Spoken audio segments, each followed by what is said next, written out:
Olá, sou Márcio de Medeiros, professor do CETEF, Seminário Teológico Filadélfia, localizado em Jardim Redentor, Belfor Roxo. Todos que têm acessado nossos vídeos e nosso blog, desde já o meu agradecimento. Divulgue para nós na sua casa, na sua rua, na faculdade, em quaisquer lugares, no nosso blog, nossos vídeos. Só digitar no Google, prof.Márcio de Medeiros, e no YouTube também, prof.Márcio de Medeiros. No blog temos mais de 300 estudos, 21 vídeos com estudos, muitas curiosidades. No YouTube temos já alguns vídeos com reflexões. Tanto o blog como esses vídeos têm o objetivo principal, não é só ensinar você, o objetivo principal é levar você a uma reflexão dos fatos bíblicos, dos versículos bíblicos, dos assuntos aqui divulgados. O objetivo de levar você a um despertamento espiritual, levar você a uma reflexão dos assuntos aqui falados. O objetivo é abençoar você e a sua família, que você medite, que você reflita sobre os assuntos. O assunto de hoje é um assunto muito interessante, um assunto muito de extrema relevância, sobre família, lar, casamento, filhos, obrigações, deveres mútuos. O objetivo aqui como eu disse, é abençoar. E a família é a base de tudo, é a base da sociedade. Vamos analisar alguns versículos que falam sobre a família, falam sobre o relacionamento entre marido e mulher, entre filhos, entre deveres, entre obrigações. Família é uma instituição divina e precisa ser preservada, precisa ser tratada. Temos que orar pelas famílias, por nossas famílias. Vamos analisar os versículos. Casamento. O casamento ele é recomendado. É uma recomendação divina. Agrada a Deus. Nasceu no coração de Deus. Nós vemos Adão e Eva, né? Ele disse, deixará seu pai e sua mãe, unir-se-á a sua esposa, e dois serão uma só carne. Deus abençoa o casamento, Deus abençoa a procriação, frutificares, multiplicares e encher a terra. Deus criou Adão, depois criou Eva, e abençoa a sua descendência. E nasceu o casamento, nasceu no coração de Deus. O Provérbio 18, 22 também diz o seguinte: o que acha uma mulher, acha uma coisa boa, e recebe favor do Senhor. Temos também Jeremias 29, 6, depois você pesquisa. Então, Provérbios 18, 22 fala que quem acha uma esposa, uma mulher para se casar, acha algo bom, algo agradável, e alcançou a benevolência, o favor do Senhor. Então, é agradável aos olhos de Deus, é ótimo.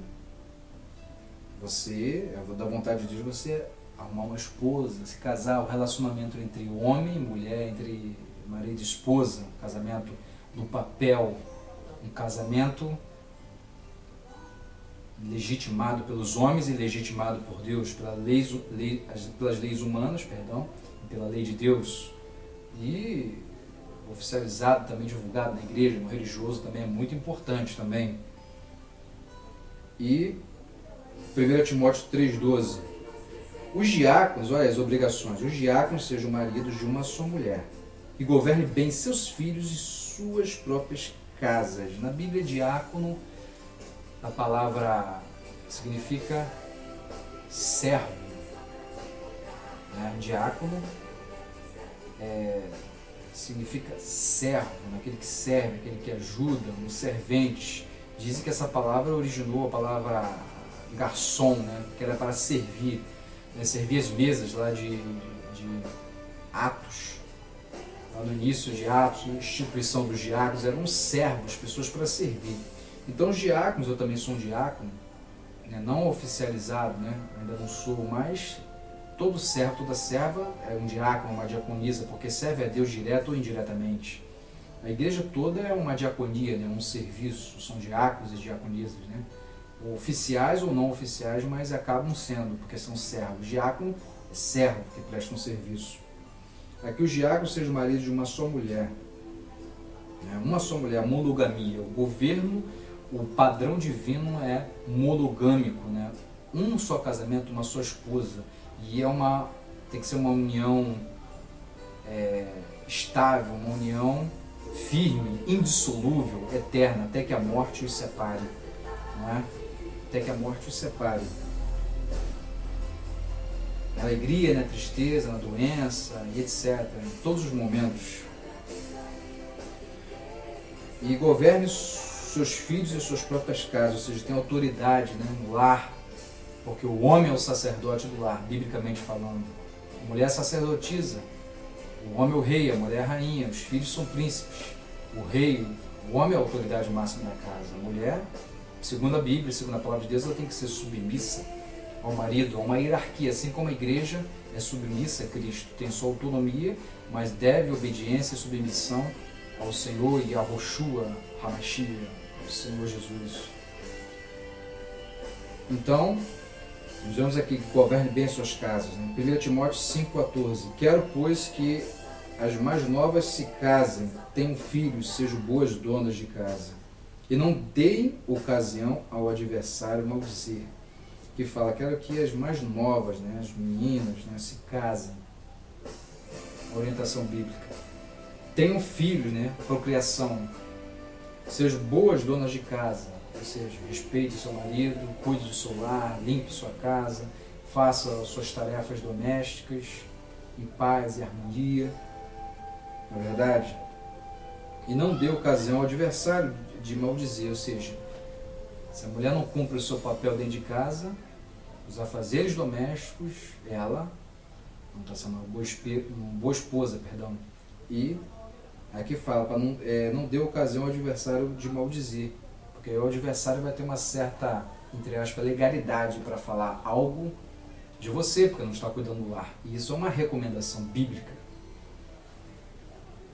Continuando, Hebreus 13:4. Digo de honra entre todos seja o matrimônio, bem como o leito sem mácula, ou seja, mancha, pois são os devassos e adúlteros, aos devassos e adúlteros Deus os julgará.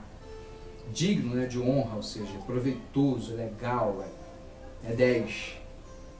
Todos sejam um matrimônio, um casamento, bem como o leito, a cama, né, sem mácula, sem mancha. Está se falando a questão do adultério. Não adulterar, não adulterar. Jesus disse certa vez, se alguém olhar para uma mulher e cobiçar na sua mente ou no seu coração, já cometeu adultério. Você pode até pecar, né? O homem e a mulher pecar no pensamento. Os adúlteros não herdarão o reino dos céus. Isso está na Bíblia. Bem como o leite sem mácula, pois os devassos e adúlteros Deus os julgará. Nem os devassos, nem os adúlteros entrarão no reino do céu. Aquelas pessoas que querem ter poligamia, várias mulheres, e relação sexual fora do casamento, fora da natureza humana. O relacionamento de Deus é monogâmico, de uma só mulher, um só homem, um casal. E só eles dois e mais ninguém.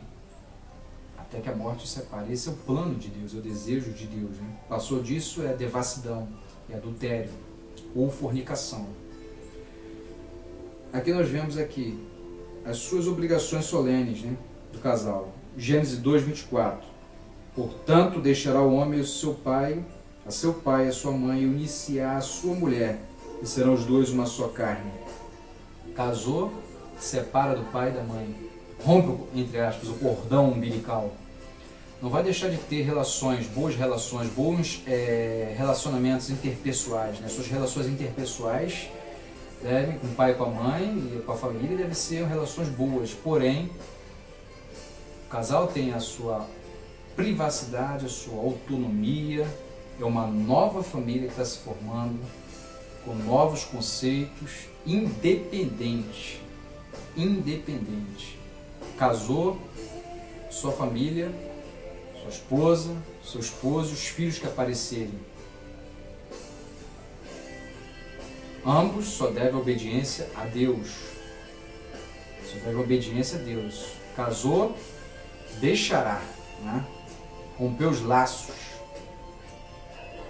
entre os respectivos do casal pai e mãe. É uma outra família que está se formando.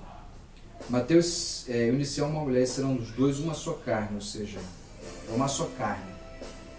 Mulher, a costela do homem, o homem é o cabeça. Costela para estar ao lado do homem, o ajudando. Ao lado de um grande homem existe uma grande mulher. Não atrás de um grande homem, mas ao lado, porque a mulher costela para ficar ao lado.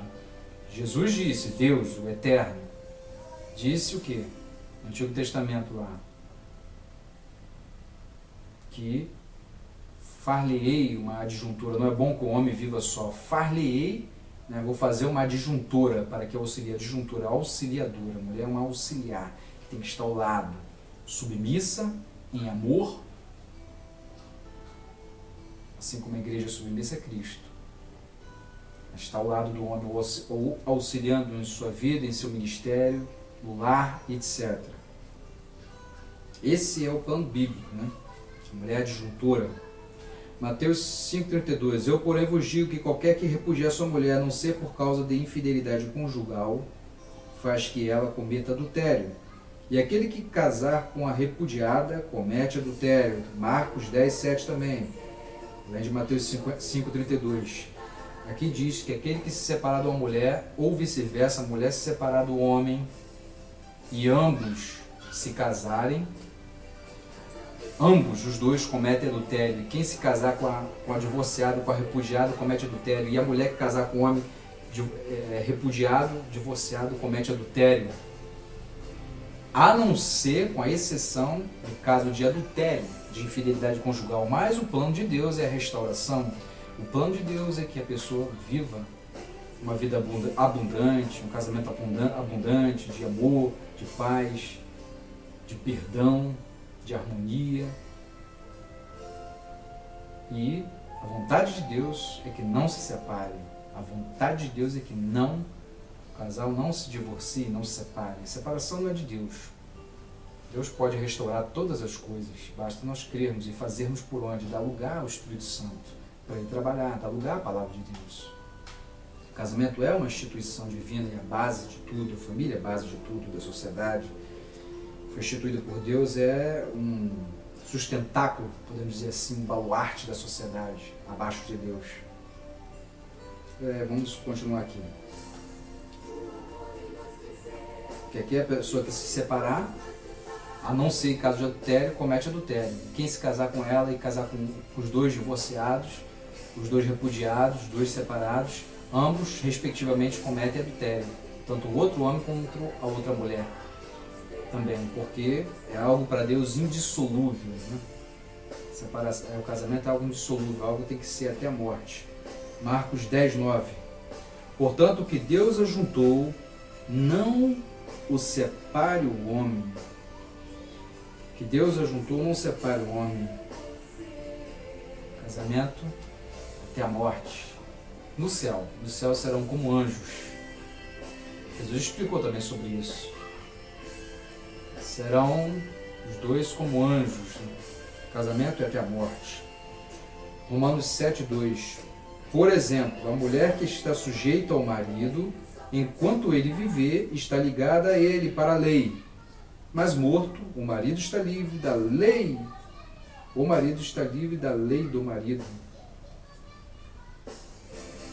Por exemplo, a mulher que está sujeita ao marido enquanto ele viver, está ligada a ele pela lei, mas morto o marido está livre da lei do marido. Morreu, aí sim pode se casar. A mulher morreu, o homem pode se casar. O homem morreu, a mulher pode se casar. O casamento, a união estável, firme, absoluta, indissolúvel até a morte. Então, após a morte, ambos podem se casar. A morte de um cônjuge, ou da mulher, ou do marido, que infelizmente um dos dois morrerem, a parte, claro que fica vivo, né? É óbvio, né? Isso, né? A mulher ou o homem, ele que restar nessa terra, ele poderá se casar. A Bíblia nos diz, a Bíblia nos ensina assim, não sou eu falando. Examine as Escrituras, né? Aprenda com a Bíblia, com as Escrituras Sagradas. 1 Coríntios 7:10. Todavia os casados mando não eu, mas o Senhor, que a mulher não se aparte do marido. Que a mulher não se aparte do marido. Aqui ele fala, não eu, mas o Senhor, né? Então eu não estou falando em apóstolo Paulo, é Deus que está falando. Eu estou falando, mas aqui é a palavra de Deus, a escritura de Deus, aquilo que Deus escreveu, inspirou o escritor para registrar o que Jesus falou, o que Deus falou. Eu estou só apenas falando, divulgando a palavra dele. 1 Coríntios 7:11. Se porém